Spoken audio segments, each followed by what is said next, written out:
a sharp farmer, a farmer who is into business, we are supposed to look at in 3 months' time, what are we expecting? If a crop takes 2 months, try to predict and see in 2 months' time what is going to happen.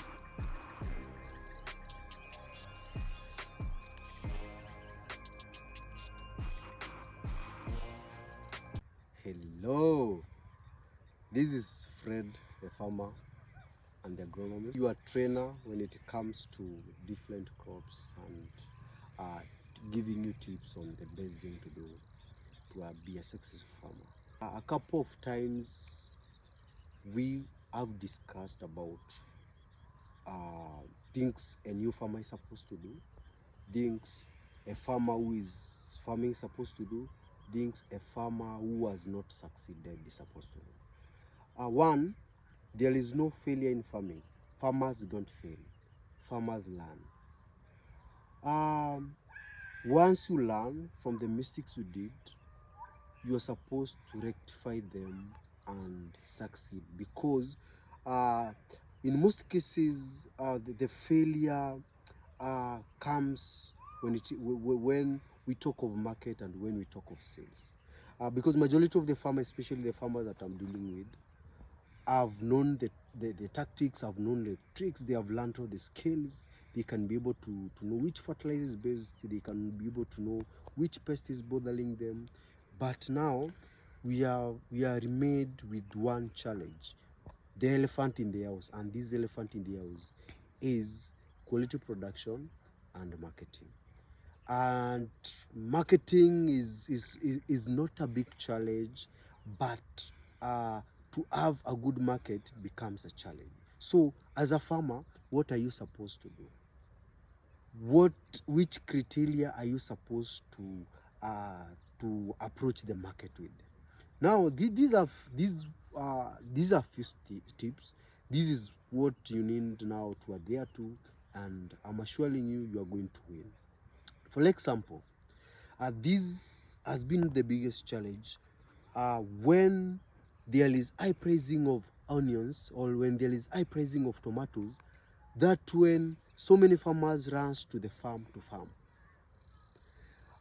Again, they meet in the market and there is the produce floods the market and they start complaining. That is called poor timing. It's timing, but poor timing. But a sharp farmer, a farmer who is into business, always targets, because majority of the horticultural crops we are doing takes around 3 months to maturity. So we are supposed to look at in 3 months time, what are we expecting?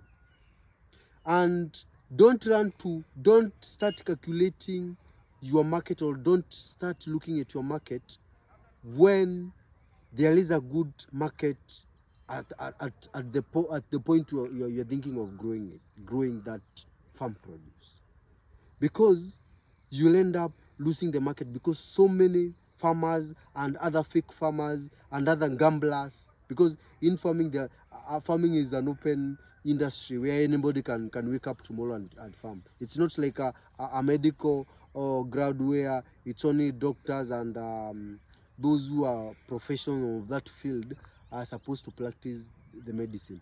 Farming, anybody can wake up tomorrow and start farming. To an extent, a person who is a professional farmer who has been dealing with farming from January to December now finds themselves in a corner, unable to sell their produce because a gambler came, somebody decided because the market is good now, I'm going to plant this and this and get a good market. So as a farmer, as a newcomer, as a farmer who has not made it, you're supposed to target and to see if a crop takes 2 months, try to predict and see in 2 months time what is going to happen. Like as we speak, we're in the month of September. And from the month of December, January, February, around March and April, there is always a low production, or there is low production in Europe. So what you as a farmer, you're supposed to be very sharp. No, in this month of September, this is the time I'm supposed to look for an exporter who does chili. I'm supposed to look for an exporter who does French beans, an exporter who does this and this. Then grow for them. Don't wait in January when the chilies will have a good market, when the French beans will have a good market. That when you are running to grow your French beans because so and so or your neighbor has made good money in chili farming. And if you run at that period, you're going to lose it. Because those who are making good money at that given period prepared themselves few months ago. Now they're experiencing fruit of planning.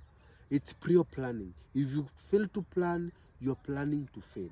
And rushing, again I repeat, rushing because this and this is making good money, you are losing it. So plan and go get good money.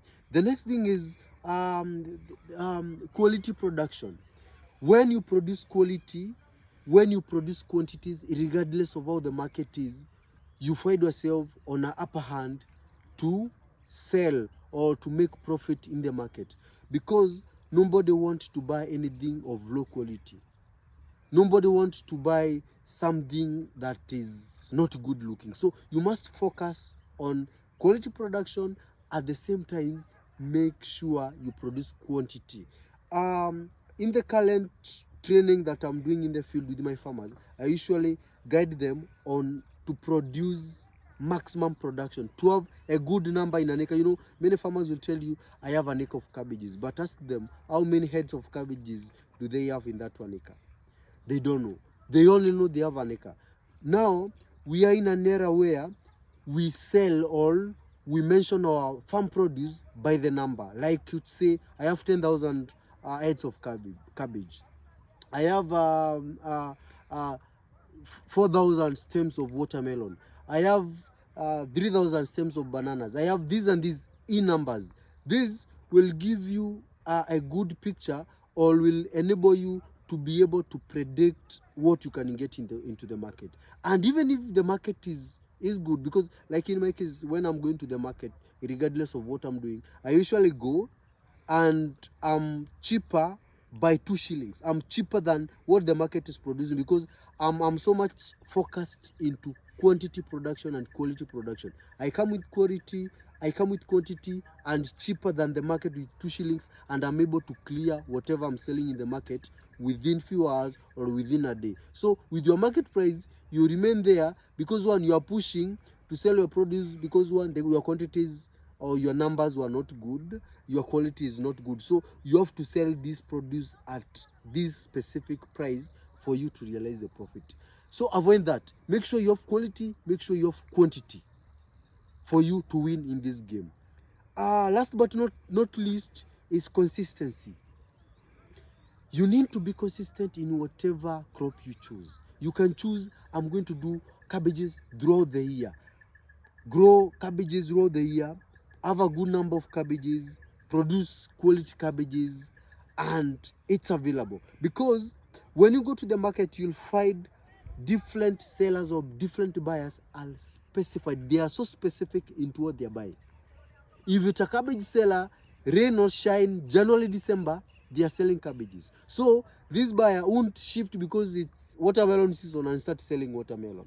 And where do they get their produce? So if you assure them that you can produce the whole year, you can produce cabbage the whole year, now they can guarantee you over market. And this is the market that I've been telling you about. They can guarantee you over market because they know they are secure in your hands. But once they know you are a gambler, they are very insecure in your hands, they are not going to guarantee you the market. And they are going to give you a price, and because they know you're always desperate and you're always seasonal. So avoid gambling, avoid being seasonal, avoid doing guesswork when it comes to market. Eat the market, do a market research, predict a market, produce quantity, produce quality, and be consistent. And I'm assuring you, those are the winning tips. Try that, and if it fails, I'm here. Come and say Fred lied. If you are new here, you've not subscribed to this channel, kindly subscribe so that we can continue learning together. Bye.